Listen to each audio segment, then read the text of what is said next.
Hello, dear friends. I, Dr. Sayyida Sara, welcome you all in Anatomy Student Zone with another interesting topic. In fact, I will say it might be boring for you. So, when you start reading neck area, you can easily understand what is anterior triangle, what is posterior triangle. But if I ask question about the cervical region or how many cervical regions are there in a neck area, and most of the students are unable to answer this. But I guarantee you, after this lecture, the things will be very easy for you and interesting as well. So get ready, take snacks aside, keep enjoying anatomy with Anatomy Student Zone. Let's start. Have you ever thought why we divide neck anatomically into different regions? It's because to allow a clear communication regarding the location of a structure. For example, if I'm doing a surgery in one of a cervical region, it will be very easy for me to understand which anatomical structure will be present over there. Second, it also helps us to identify the injuries or pathologies as well.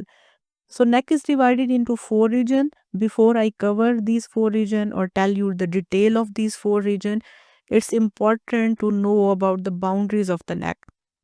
This is an anterior view of a neck shown in this image. Neck is a quadrilateral area and this quadrilateral area is bounded superiorly or it is formed superiorly by a line that we draw from a base of a mandible to angle of a mandible to mastoid process as you can see here. Inferiorly, it is formed by the upper border of a clavicle. Anteriorly, we are having anterior midline of a neck, and posteriorly, it is formed by the anterior margin of a trapezius muscle. So, in this way, boundaries of the neck are formed. So, we divide the neck that is a quadrilateral area and its boundaries you have covered into four cervical regions. So there are some important landmarks present in that area that helps us to identify this area into four cervical regions. And please remember these four cervical region will be present on each side of neck, mean on right side as well and on left side as well.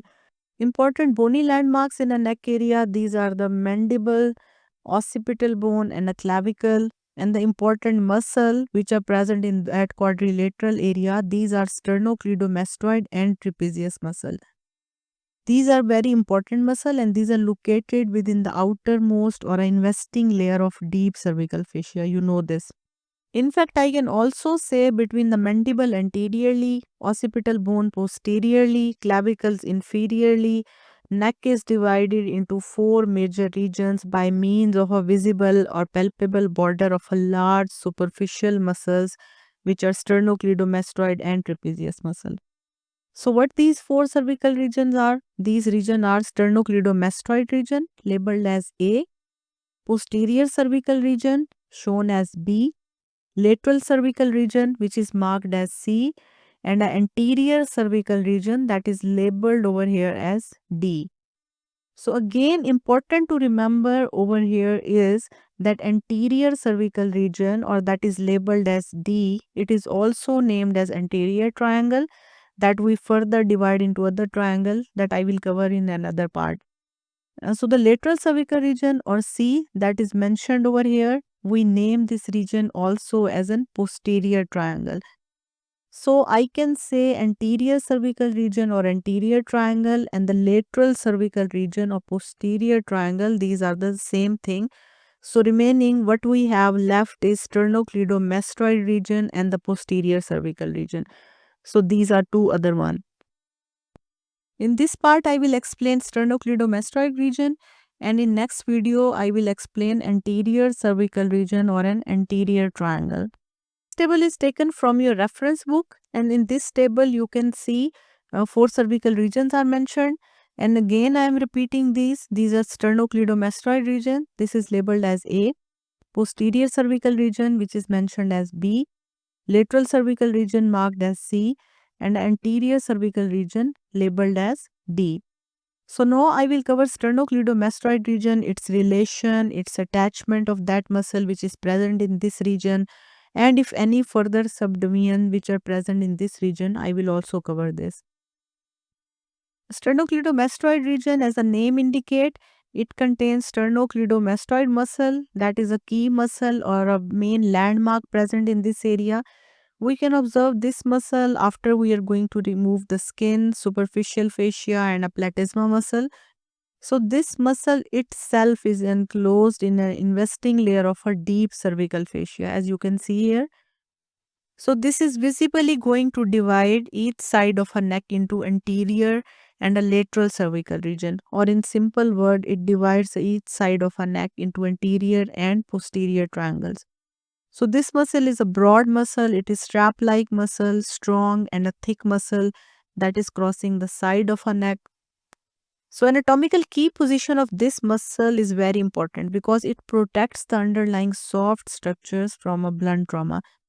Now I will give you a tip how to do a successful suicidal attempts. But please don't take it seriously. Just try to understand the anatomy and the interesting facts. Believe me, it's too good.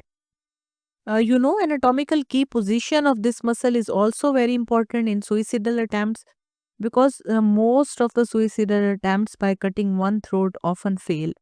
It's because when individual makes this attempt, they first extend neck before making the several horizontal cut with knife, and the extension of the cervical part of a vertebral column and the extension of the head at atlanto-occipital joint, it causes carotid sheath along with its content to slide posteriorly, that was beneath the sternocleidomastoid muscle. So if a person wants to achieve a desired result with the head and the neck fully extended, they have to do a successful multiple attempts, especially when the larynx is involved or it is cut or sternocleidomastoid is cut, their attempt is successful. So it doesn't mean I'm giving you a hint how to do a suicide, but in fact, I'm telling you about the interesting facts about this muscle, or how the carotid sheath is related to this muscle and how it's important. So, if I talk about the origin of a sternocleidomastoid muscle, it originates by the two head. One is a round tendon named as sternal head, and the other one is thick, fleshy clavicular head. So, as the name indicates, sternal head, it attaches to the manubrium of a sternum, and a thick, fleshy clavicular head, it attaches to the clavicle, but not on a whole clavicle. Please remember this. It attaches to the medial third of a clavicle on its superior surface. We can also observe here there is a small gap between the two heads of the sternocleidomastoid, and we name this gap as a lesser supraclavicular fossa. So I can say lesser supraclavicular fossa is a small triangular shaped depression between the two heads of sternocleidomastoid, and at that point where these two heads are separated inferiorly and above the medial third of the clavicle. So this fossa is having a great clinical significance because it contains the inferior part of internal jugular vein. You have to remember this point, that if we can see internal jugular vein on a deep dissection, because this is a deep vein, so we can't see this internal jugular vein on a superficial dissection. If I observe the relation of internal jugular vein with the sternocleidomastoid muscle, we can say it is located deep to the sternocleido, or when we remove the sternocleidomastoid muscle, we can observe as internal jugular vein. So this is deep vein that drains the venous blood from a brain, skull, oral cavity, and the superficial structures of the face and neck. So just remember over here that this deep vein is having superior bulb, that is actually a dilation at the level of a base of skull, and detail of this vein I'm not covering right now, but you have to remember these important points that I'm telling you right now. So besides the superior bulb, internal jugular vein is also having an inferior bulb. That is actually a terminal dilation of this vein, and this is located in the lesser supraclavicular fossa. So that's why your books have mentioned that the lesser supraclavicular fossa, it contains the inferior part of internal jugular vein. So please remember this vein is having a valveless communication with our right atrium. So therefore, we can understand if we are having valveless communication, blood can flow backward into this vessel as well. So the jugular venous pressure and the jugular venous pulse, it is used as an indirect measure of a cardiac function because of above mentioned communication with the right atrium. Clinically, jugular venous pressure or jugular venous pulse is used to examine the function of a right atrium as well. So if a JVP is raised, it indicates several pathologies. It can include the pulmonary hypertension, hepatic congestion, and the right heart failure as well. So therefore, the fullness of this lesser supraclavicular fossa is very important clinically, and it gives us hint that if the patient is having fullness of this fossa, they can be having deep vein thrombosis or a DVT, or they can also have a right heart failure. They can also have a pulmonary hypertension. So, in this way, this is linked clinically. You know, the sternal and the clavicular head, the attachment of the sternocleidomastoid, it's also important for the internal jugular vein puncture as well, that we are going to do on a clinical side. So why we do internal jugular venous puncture clinically? It can be for a diagnostic purpose, it can be for a therapeutic purpose as well. Actually, what we do, we insert a needle or a catheter into internal jugular vein. And we prefer the right internal jugular vein, and the reason is again anatomical, as right internal jugular vein is larger and it is having more straight path as compared to left one. So the angle of a needle in this procedure is 30 degree, and we aim towards the apex of the supraclavicular triangle, that is between the sternal and the clavicular head of sternocleidomastoid. Dear doctors, I was just covering the attachment of sternocleidomastoid, and while we started and I was just doing its lower attachment, we have observed how many clinicals are related to this. So moving again towards this muscle, sternal and the clavicular head, they join superiorly and they pass obliquely towards the cranium. As the name indicates, sternocleidomastoid. So distal attachment or a superior attachment of this muscle is to mastoid process. And mastoid process, is present on a temporal bone. Besides this, this muscle is also having attachment on the superior nuchal line of occipital bone, and all you know very well. Besides the attachment of this muscle, it's also important to know about a joint where this muscle is going to produce a movement. And these joints are craniovertebral or also known as craniocervical joints, and hence these joints are between the cranium and a C1 and a C2 vertebra. So craniocervical or a craniovertebral joint are between cranium and a C1 and C2 vertebra. And other joints are cervical intervertebral joint, and these are present between the vertebral bodies of C2 to C7. It means sternocleidomastoid is acting on all cervical vertebrae, in simple words, because it was also acting on a craniovertebral, that was from cranium to C1 and C2, and it was also acting on an intervertebral, that were from C2 to C7. So in fact, it's acting on all cervical vertebrae from C1 to C7. So movement can be on these joints, it can produce individual movement, it can be at both joints or it can be on one joint. So after we came to know which joint this muscle is going to act, and it will be easy for you to remember the movements produced by this muscle on these joints. So I will recommend you, when you are doing a function of sternocleidomastoid muscle, remember this in a three ways. So these are: first, anatomical position, second is unilateral contraction, and third is bilateral contraction of this muscle. So if I talk about anatomical position, when sternocleidomastoid muscle contract tonically, it helps in maintaining the position of a cervical vertebral column, as you can see here. So second, I told you about the unilateral contraction of a sternocleidomastoid. So when unilaterally, if my right or my left sternocleidomastoid contracts, it laterally flexes the neck, or I can say it bends the neck sideways.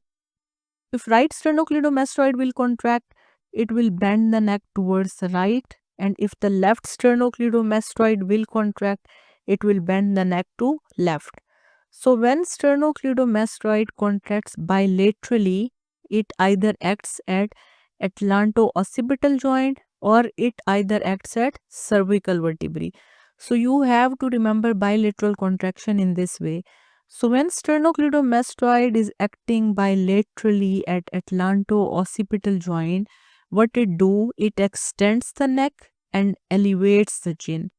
And when sternocleidomastoid acts bilaterally at a cervical vertebrae, it flexes them so that chin approaches manubrium. And if my sternocleido of a right and the left it's contracting, it also helps in a forward thrust of a chin when we keep the head at same level, or in a simple word, it helps in protrusion of a chin as well. So how sternocleidomastoid is doing this? It is doing this by flexing the inferior cervical vertebrae and extending the superior cervical vertebrae. So dear friends, if I summarize the function of sternocleidomastoid in simple word, we can say if it contract unilaterally, it laterally flex the neck. If it contract bilaterally, it will either act at atlanto-occipital joint or it will act at cervical vertebrae. If it acts at atlanto-occipital joint, it will extend the neck and elevate the chin. And if it acts bilaterally on a cervical vertebrae, it will flex the cervical vertebrae so that our chin is going to approach manubrium. Besides this bilateral contraction of sternocleido, if it flexes the inferior cervical vertebrae and extends the superior cervical vertebrae, it produces a movement that is a forward thrust of a chin or protrusion of a chin. Besides all these functions, if I fix my head and neck, when my sternocleido will contract bilaterally, it will also elevate the clavicles and manubrium. In fact, I can say the anterior ribs. So in this way, this muscle acts as accessory muscle of a respiration in assisting the production of a pump handle movement that happens in the movement of thoracic wall. So it is also involved in that mechanism as well. So that was all about the function of this muscle. At end, I will cover the relation of this muscle because they are very important. These relations help us to mention the contents of the sternocleidomastoid region, means other than this muscle what we have to write. Besides this muscle, this region contains the superior part of external jugular vein, great auricular nerve, transverse cervical nerve. So whatever I have told you right now besides this muscle, you can understand this in all this image. So please focus on this. This is sternocleidomastoid region shown over here. We can see here sternocleidomastoid muscle. We can also observe external jugular vein that is running superficial to this muscle. But please don't confuse it with internal jugular. Internal was deep to this muscle. So external is superficial to this muscle. In upper part of sternocleido, we can also observe a nerve that is superficial to this muscle, and this nerve is great auricular nerve.